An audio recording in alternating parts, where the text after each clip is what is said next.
So, it was just announced yesterday, as I'm recording this video, that Microsoft finally, after well over a year and a half of debating with different companies all over the world, Microsoft finally managed to acquire one of the biggest gaming companies ever made, Activision Blizzard. This now means that Microsoft has 5 different gaming divisions, which are Xbox Game Studios, Bethesda Softworks, Activision, Blizzard, and King.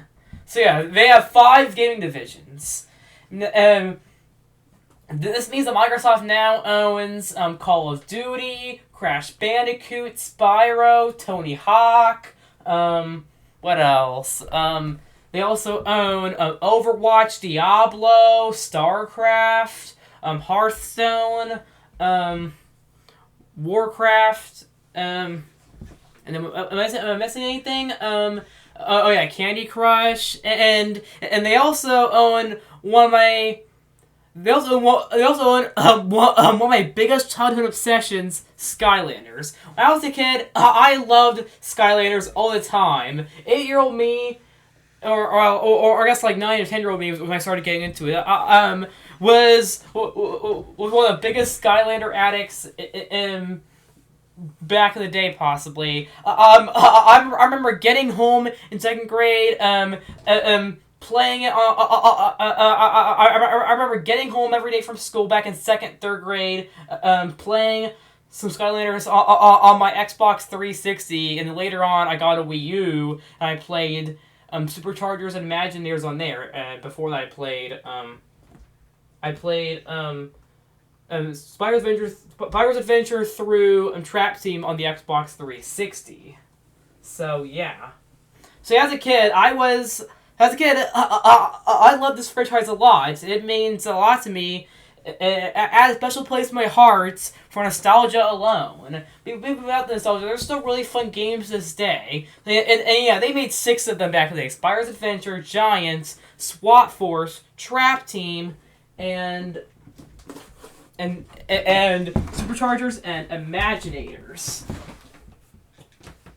So yeah, they made 6 of these games from 2011 to 2016. They pumped them out every single year, and each had their own gimmicks. Spyro's Adventure was the basics, was pretty basic, and then Giants introduced Giants and everything with their own abilities. And SWAT Force, you can swap the tops and bottom halves of the figures. Then Trap Team came around, and you got to recruit the villains, the fight, and these straps. and that's also my favorite of them. Then there's Superchargers. A lot of people hated Superchargers. I remember playing it. I thought it was okay. I never finished it. I think it's the only one that I didn't finish. I got about halfway through. I might go back to it at some point. But yeah, Superchargers had racing elements. It had driving and stuff. And then Imaginators, you got to create your own Skylanders, and play as existing. Well, and you got to play as pre-made characters called Senseis, in addition to creating your own Skylanders to take down Chaos's Doomlanders. So yeah, each of these games have their own special gimmicks, and they meant a lot to probably all of you 2,000 kids' heart to play them, including myself. So yeah, but then February of 2017 was the day that broke my heart. So yeah, one month before Imaginators released alongside the Switch. Well, 1 month before Imaginators released on the Switch, at the launch of the Switch, the news came that there would be no new Skylanders game in 2017. Now, this was because Vicarious Visions, the developers of SWAT Force and Superchargers, were working on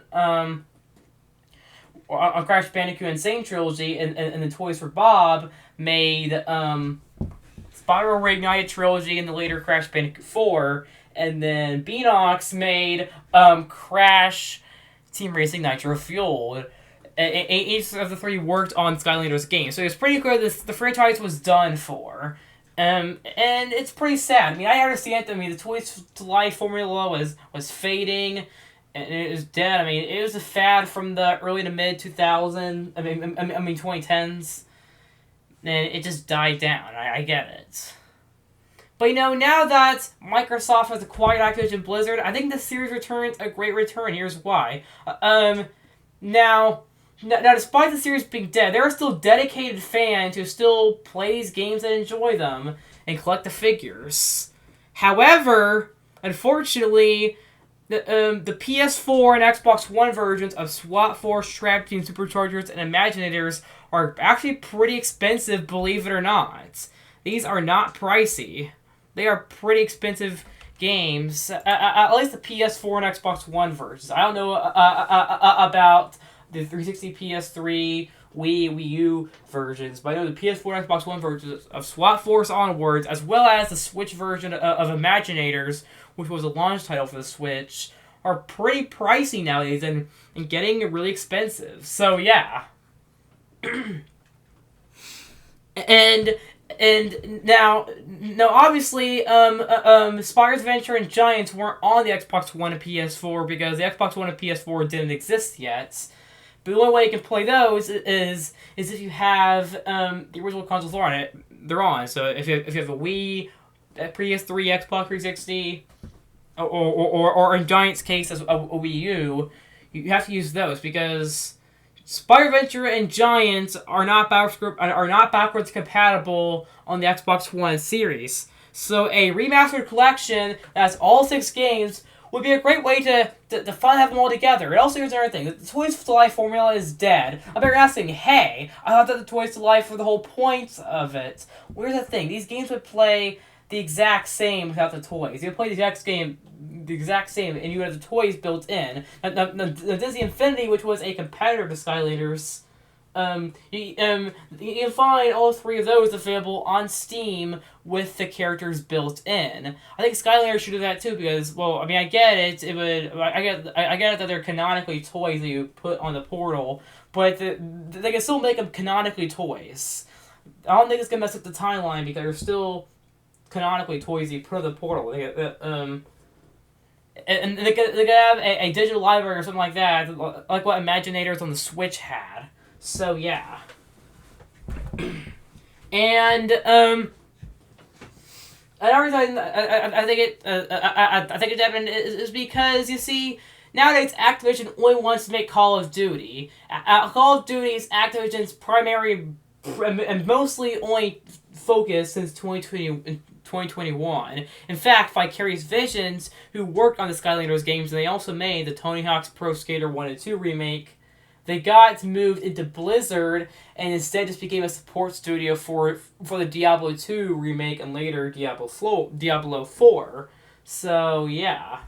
And that's pretty sad because Vicarious Visions was a great studio that deserved to make a Spyro 4. But hopefully Toys for Bob can make a Spyro 4. Toys for Bob needs to make a Spyro 4, and the Vicarious Visions of Beanox and maybe another support studio could work on a Skylanders Remastered collection that has all 6 games, have the toys built in.